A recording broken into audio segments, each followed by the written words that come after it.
तो बच्चों आज हम जानेंगे अकर्मक और सकर्मक क्रिया में अंतर कैसे समझें। हम देख सकते हैं कि अकर्मक क्रिया का मतलब है कौन और कहाँ।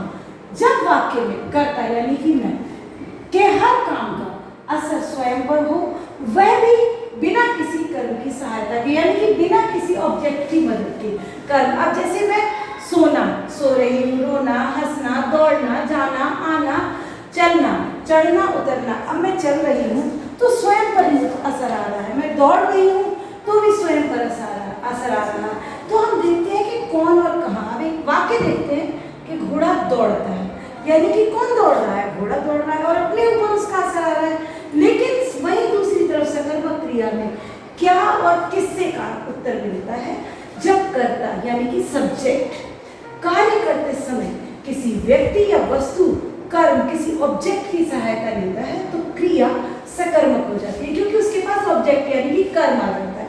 ऑब्जेक्ट प्रत्यक्ष भी हो सकता है यानी कि विजिबल, और ऑब्जेक्ट अप्रत्यक्ष भी हो सकता है। कई बार हम वाक्य सुनते हैं बच्चा पढ़ रहा है, लेकिन हमें पता है वो अखबार भी पढ़ सकता है, वो पाठ भी पढ़ सकता है, वो मोबाइल में देखकर भी कुछ पढ़ सकता है, यानी कि ऑब्जेक्ट वहां पर है।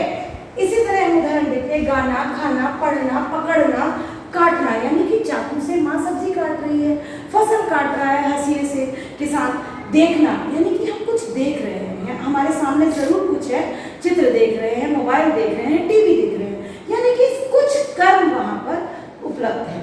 तो इसी प्रकार से हम देखते हैं कि देखना, लिखना, यानी कि पेंसिल, पेन, किसी चीज से हम लिख रहे हैं तो क्रिया कैसी हो गई, सकर्मक। इसका एक उदाहरण काफी है आपके लिए। राम आम खा रहा है।